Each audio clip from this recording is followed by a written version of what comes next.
So here we are to question number 10. How do you balance love of others and love of yourself? Do you recall examples of Joshua taking care of his own needs? I think the Bible mentions him going off on his own to pray a lot. Perhaps this was his way of recharging. How do you balance the love of others and love of yourself? I love this question. I love this question for a very specific reason. The word ego, as I've said many times, simply means self-awareness. And it's being aware of yourself. Also being aware that you can become too aware of yourself with the exclusion of others. You can also become so unaware of yourself that you're selfless and you give yourself away to others.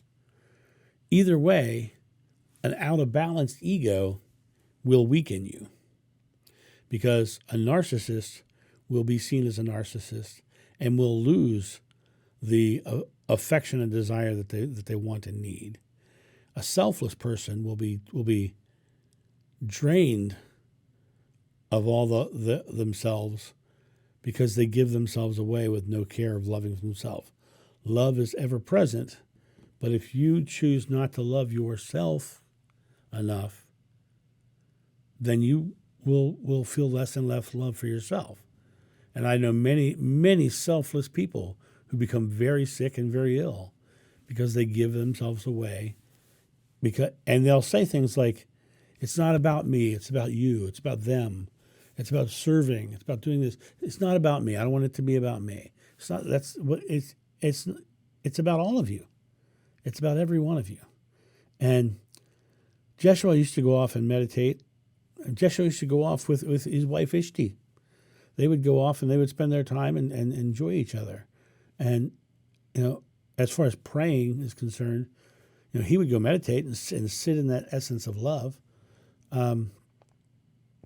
He would go be in that space of being in that oneness of that love.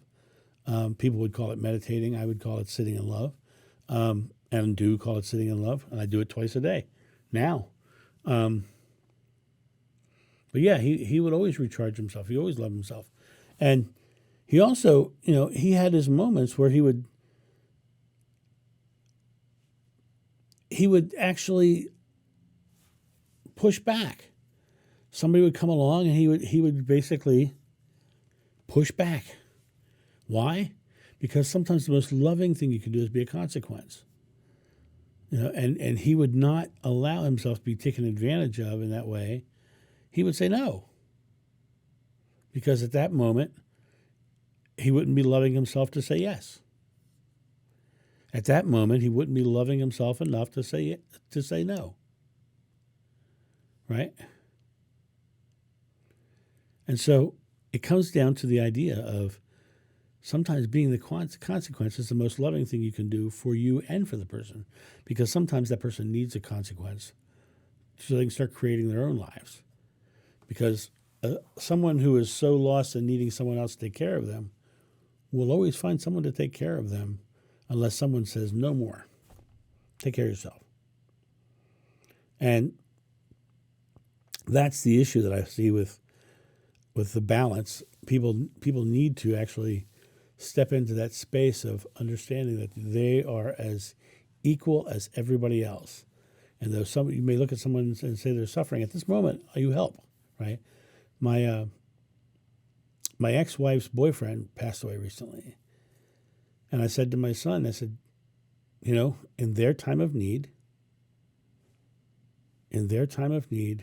we offer ourselves. Whatever you need, I am there for you. Right? But we also have to say, in our time of need, whatever I need, I'm there for me. And sometimes you need to recharge. Sometimes you need, summer is here and the time is right for dancing in the streets, so I'm going to the beach because the beach recharges me. I love swimming in the ocean. That salt water clears my skin and makes me feel healthy.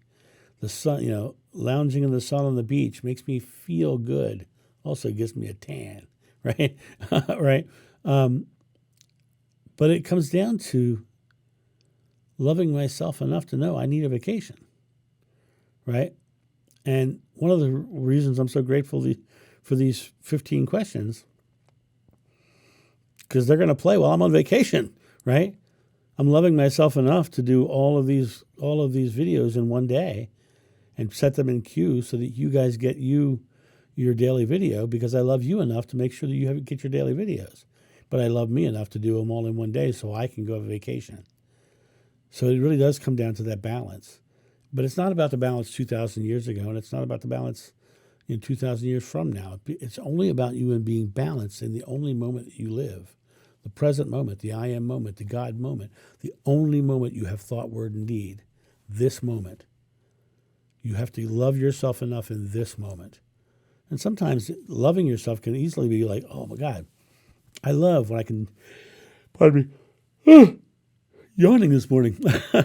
I love when I can do something beautiful for this person. Makes me feel good, right? But when it gets to the point where it doesn't feel good because it's like, oh my God, I'm so worn out, I'm doing so much stuff. That's because you're being too selfless. And you need to step into that space of loving yourself enough to take a break, as Joshua often did. So there's my answer to that one. I hope you guys have a great day, and I'll talk to you soon. See ya. Bye. Thank you, my friends, for watching this video. If you enjoyed it, please make sure that you've subscribed and you like it, you share it, but also comment below it. Let's get this community talking about these topics and spreading this information out far and wide so we can change the world for the better. Thank you.